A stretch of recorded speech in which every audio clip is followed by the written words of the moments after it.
So the Switch has gotten its fair share of Wii U ports. Well, actually, more than its fair share. The Switch has been a bit of a pig. I'm just telling it like it is. But in the past half year to a year, the number of Wii U ports on the Switch has slowed down.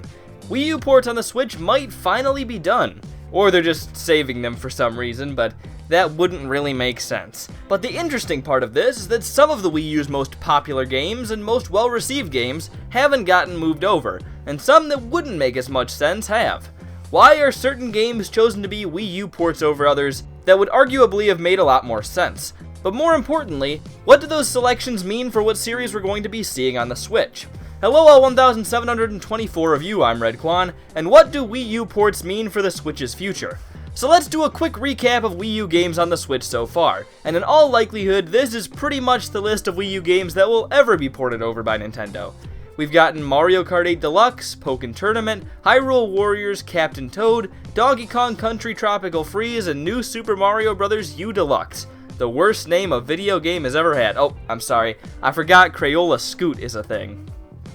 The second worst name a video game has ever had.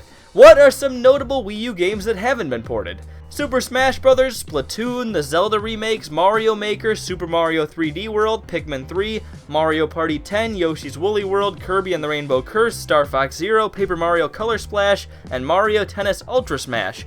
Sure, some of these games like Star Fox, Paper Mario, and Kirby weren't received all that well, and others like Mario Party and Mario Tennis are pretty easy to make again, so it wouldn't have made a ton of sense to port them. But there's a pretty striking pattern here. The games that have had Wii U ports haven't had other entries in their series announced, while pretty much everything that hasn't been ported has. The exceptions would be Hyrule Warriors, which got a sort of sequel in Fire Emblem Warriors, although that isn't fully controlled by Nintendo, and the few games like Star Fox, Paper Mario, and Pikmin 3, which still haven't had anything revealed. But in general, this trend holds pretty darn well. If a series has had a port, it hasn't gotten another game announced, and if a series hasn't gotten a port, it has had another game announced. Now you might say, well Redkwan, of course the games that have been ported are the games that aren't coming as quickly. You dumb! And while I realize that I basically just said the obvious, I think it might go a little deeper than that. First of all, what does this say about the big games that haven't been ported or gotten a sequel? Star Fox, Paper Mario, and Pikmin. Well, for Star Fox, it basically means nothing because it was too lame to port. Sorry, Star Fox. But I think for the other two, it either means they're games that are coming relatively soon, or were at least planned to come relatively soon when ports were getting released, or they're dead series. Let's just say it's the first one. I like the first one more. So if my flawless method, which definitely isn't something everyone could have already guessed, is correct, then Paper Mario and Pikmin were probably at least planned to come out within the next year or so. I think Pikmin has gone off the rails a little bit, but assuming I sort of know what I'm doing, which is a real big assumption, Paper Mario might be showing up on the Switch pretty soon. Or it's a dead series. On the other side of things, the games that have been ported, Donkey Kong Country, Captain Toad, New Super Mario Bros., and Mario Kart, are probably games that aren't coming for a long while, and maybe not on the Switch at all. Now, Nintendo seems to want the Switch to last a long time, so there are pretty good odds that some of these games will show up on the console later in its life, but I'm really not so sure anymore.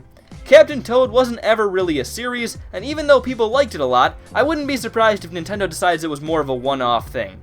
Donkey Kong always appears on Nintendo systems, and Nintendo likes to acknowledge him when they can, seeing as he was basically their first mascot. But is his appearance in the Tropical Freeze port enough? There have been other pieces of Donkey Kong fan service on the Switch, from the street names and appearance of Pauline in Mario Odyssey, to the inclusion of King K. Rool in Super Smash Bros., and that could either hint at more Donkey Kong stuff in the future, or simply be a way to fulfill the Donkey Kong requirement on the console. Donkey Kong games usually aren't the biggest sellers, so missing out on making a new game probably wouldn't be a huge deal. And it might not feel worthwhile to have two Donkey Kong Country type of games on the same system. Plus, with Retro Studios working on Metroid at this point, there might not be anyone Nintendo really trusts to make it. New Super Mario Bros. Is in a similar situation. It might be odd to have two New Super Mario Bros. Games on the same system, and also, even though these games do typically sell very well, I'm not sure they'd sell as well on the Switch. The Switch audience is a little different from Nintendo's past audiences, so it might not be so bad to miss out on having another New Super Mario Bros. Game. I'm not saying it won't happen, but I wouldn't be surprised if it didn't. And then there's Mario Kart. I've been saying for 2 years that Mario Kart 9 is going to be on the Nintendo Switch. A year and a half, okay, a year and a half. And I think it makes all the sense in the world. The game was released when the Switch was a month old. A month and 25 days. Okay, a month and 25 days. Now shut up.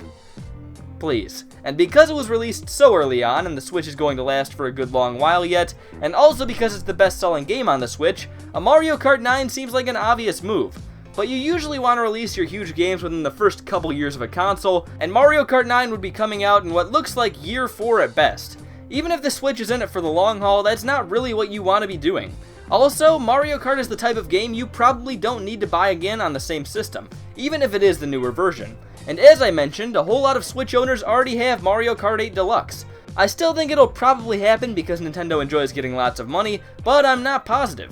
Were these Wii U ports just a way for Nintendo to fill up the early Switch lineup and make a quick buck off games they'd already made? And I'm just looking too far into this and trying to draw conclusions that are either very obvious or very wrong?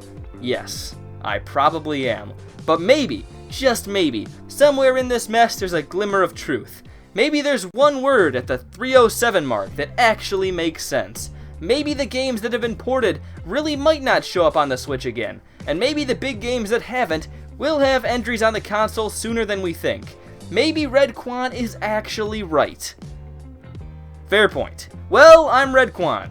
What do you think about what Wii U ports mean for the future of the Switch? I'm sure you don't care because I've totally run out of ideas, but yeah, I've got nothing else actually. Did you know there are over 6,000 species of earthworms? I could give like 4 to each of my subscribers. Help me. Anyways, I'm Redkwan, thank you all for watching, and I'll hopefully see you all later. Goodbye.